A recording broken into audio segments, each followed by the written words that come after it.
ಅವೆಲ್ಲರೂ ಕುತ್ಕೊಂಡು ಹೇಳ್ತಾ ಇರ್ತಾರೆ. ಅದು ನೋಡಿ ಖುಷಿ ಆಗುತ್ತೆ, ತುಂಬ ಖುಷಿ ಆಗುತ್ತೆ. ಅವ್ರು ಕೊಡೋ ವಿವರಣೆಗಳು, ಅವ್ರು ಹೇಳೋದು ಕೆಲವು ಟೈಮ್ ಅರ್ಥನೂ ಇರುತ್ತೆ. ನಾನು ಅದು ನೆಗ್ಲೆಕ್ಟ್ ಮಾಡೋಕ್ಕೋಗಲ್ಲ. ಕೆಲವ್ರಿಗೆ ಎಲ್ಲರಿಗೂ ನೋಡ್ತೀನಿ ಅಂತ ನಾನು ಹೇಳೋಕ್ಕಾಗಲ್ಲ. ಬಟ್ ಒಂದು ತಿಳ್ಕೊಳ್ಳಿ, ಹಾಗೆ ತಾನೇ ಇಡೀ ರಾಜ್ಯಕ್ಕೆ ಒಂದು ಮುಖ್ಯಮಂತ್ರಿ ಮೇಲೂ ಕಂಪ್ಲೇಂಟ್ ಇರೋದು, ಪ್ರಧಾನಮಂತ್ರಿ ಮೇಲೆ ಕಂಪ್ಲೇಂಟ್ ಇರೋದು. ಬಟ್ ಪ್ರಧಾನಮಂತ್ರಿ ಯಾಕೆ ಹಾಗೆ ಮಾಡ್ತಂದ್ರೆ, ಮುಖ್ಯಮಂತ್ರಿ ಯಾಕೆ ಅಷ್ಟೇ ಅಂತಂದ್ರೆ ಅವ್ರಿಗೆ ಮಾತ್ರ ಗೊತ್ತು. ಎಸ್ ಅವರು ಆ ವೇದಿಕೆ ಮೇಲೆ ಬಂದು ಯಾರನ್ನಾರ ಬಿಟ್ಟರೆ ಮಾತ್ರ ಗೊತ್ತಾಗುತ್ತೆ ನಿಮಗೆ. ಅದಕ್ಕೆ ಕಾರಣ ಏನಂದರೆ ಸರ್, ಎಂಟೈರ್ ಕರ್ನಾಟಕ ನೋಡಿದಾಗ ಅಲ್ಲಿ ಇಟ್ಟಿರ್ತೀನಿ, ಎಲ್ಲರದ್ದು ಲೈಫು ನಾನು ಇಟ್ಕೊಂಡು ಕೂತಿರ್ತೀನಿ. ನನಗೆ ಪ್ರಾಂಪ್ಟಿಂಗ್ ಇಲ್ಲ, ಏನಿಲ್ಲ, ಅಥವಾ ಡಿಸಿಷನ್ಸ್ ಇಲ್ಲ. ನೀವು ನನಗೂ ನಿಮಗೂ ಲೈವ್ ನಡೀತದೆ. ಯಾರಿಗೆ ಕಂಟೆಸ್ಟೆಂಟ್ಸ್ ನೀವು ಕೇಳಿದಷ್ಟು ಇಮಿಡಿಯೇಟಾಗಿ ಸ್ಪಂದಿಸ್ಬೇಕು. ನಾನು ಇವಾಗ ನೀವು ನನಗೆ ಪ್ರಶ್ನೆ ಕೇಳಿದ್ರಿ, ಅಲ್ಲಿಂದ ಚಕ್ರವರ್ತಿ ನನಗೆ ಬ್ಲೂಟೂತಲ್ಲಿ ಆನ್ಸರ್ ಕೊಡ್ತಾ ಇದ್ದಾರೆ ಅನ್ಕೊಳ್ಳೋದು.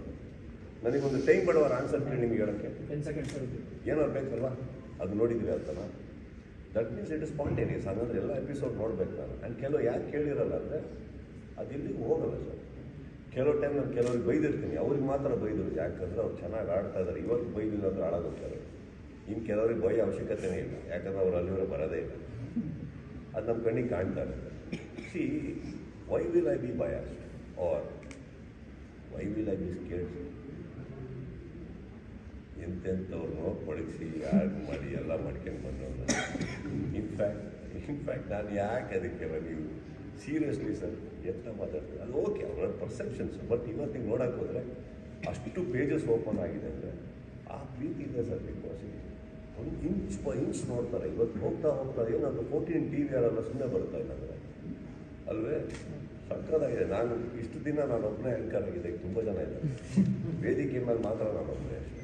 ತುಂಬ ಚೆನ್ನಾಗಿರೋದು. ಏನೇನೋ ಹೇಳ್ತಾರೆ, ಏನೋ ಒಂದು ಖುಷಿ ಅವರಿಗೆ. ಸಿ, ವೆನ್ ಯುವರ್ ಒಂದು ವೀಕ್ಷಕ ನಿಮಗೆ ಇಂಪಾರ್ಟೆಂಟ್ ಅಂದರೆ ಅವನು ರಿಯಾಕ್ಟ್ ಮಾಡೋ ರೀತಿನೂ ನಾವು ಎಕ್ಸೆಪ್ಟ್ ಮಾಡಬೇಕಾಗುತ್ತೆ. ಓಕೆ, ಅದನ್ನು ನಾವೆಲ್ಲ ತುಂಬ ಸೀರಿಯಸ್ ಆಗಿ ತಗೊಂಬಿಟ್ಟು ಏನು ಹಿಂಗಂತಿದ್ದಾರೆ ಅಂದರೆ ಹಿಂಗಮ್ಮ. Where there are goods there are odds also. Correct, it's okay sir. ಪಾಪ ಅವ್ರು ಏನೋ ಒಂದು ಶ್ರಮ ತೊಗೊಂಡು ಹಿಂಗೆ ಇಟ್ಕೊಂಡು ಮಾತಾಡ್ಕೊಂಡು. ಬಟ್ ಕೆಲವ್ರದ್ದು ಬೈಸೆಕ್ಷನ್ ನೋಡಿದ್ರೆ ನೀವು ತುಂಬ ಚೆನ್ನಾಗಿ ಮಾತಾಡ್ತಾರೆ. ಅವ್ರು ಹೋಗಿರೋ ರೀತಿ ಕೆಲವರು, I think that is also worth seeing. But ನೀವು ನೋಟಿಸ್ ಮಾಡೋಕ್ಕೆ ಹೋದ್ರೆ ಇತ್ತೀಚಿನ ದಿನಗಳಲ್ಲಿ ಯಾರ್ಯಾರು ನನಗೆ ಹೇಳ್ತಾ ಇದ್ರಲ್ಲ ಫಸ್ಟಿಗೆ, ಅಂದರೆ ನೀವು ರಾಂಗ್ ಆಗಿ ಇದು ಮಾಡ್ತಾ ಇದ್ದೀರಾ, ಅದು ಇದು ಮುಗ್ಧತೆ, ಅದು ಹಾಗೆ ಇತ್ತೀಚೆಗೆ ಏನು ಗೊತ್ತಿಲ್ಲ ಕರೆಕ್ಟಾಗಿ ಏನೋ ಅಂದ್ಕೊಂಡಿದ್ದೀವಿ ಅವ್ರ ಬಗ್ಗೆ ಏನೇನೋ ಮಾಡ್ತಾರೆ. ನೋಡಿ, ಇದು ನಾನು ಅವತ್ತು ನೋಡಿದ್ದೇನೆ, ನೀವು ಇವತ್ತು ನೋಡ್ತಾ ಇದ್ದೀರಾ, ಅಷ್ಟೇ ಡಿಫ್ರೆನ್ಸ್, ಏನು ಬೇರೆ ಇಲ್ಲ. That's what I am trying to say. ಇದನ್ನು ನಾನು ಅದಕ್ಕೆ ಇವಾಗ ನೀವು ಹೇಳ್ತಾ ಇದ್ದೀರಾ, ಅದಕ್ಕೂ ನಾನು ರಿಯಾಕ್ಟ್ ಮಾಡ್ತಾ ಕೂಡಲ್ಲ. ಅವ್ರು ಆ ಊರಿಂದ ಹಿಂಗಂದ್ರು, ಈ ಊರಿಂದ ಹಿಂಗೆ. ಸರ್, ಸಿನಿಮಾ ಅನ್ನೋದು ಒಂದು ದೊಡ್ಡ ಪರದೆ ಸರ್. ಐಮ್ಯಾಕ್ಸ್ ಅಷ್ಟು ದೊಡ್ಡ ಸ್ಕ್ರೀನ್ ಓಪನ್ ಆಗಿದೆ ಸಿನಿಮಾಗೆ.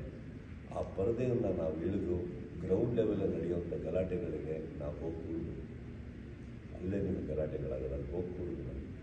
ನಾನು ನಿಮ್ಗೇನೇ ಹೇಳಿದೆ ಅವಾಗ, ನಮ್ಮದೊಂದು ಪರದೆ 5 ಜನ ಟಿಕೆಟ್ ಹೋದ್ರು ನಾನು ಅದೇ ಕತೆ ಅದೇ ಬಡ್ಜೆಟಲ್ಲಿ ಹೇಳ್ತಾ ಇರ್ತೀನಿ. 50,000 ಇದ್ದು ಅದೇ ಕತೆ ಹೇಳೋದು. ನೀವು ಸೀಟಿ ಹೊಡೆದು ಚಪ್ಪಾಳೆ ತರ್ತಾ ಇರ್ಬೋದು, ಬಟ್ ನಾವು ರಿಯಾಕ್ಟ್ ಮಾಡಲ್ಲ. ಕತೆ ಹೇಳ್ಬಿಟ್ಟು ಮನೆಗೆ ಹೋಗ್ತೀವಿ.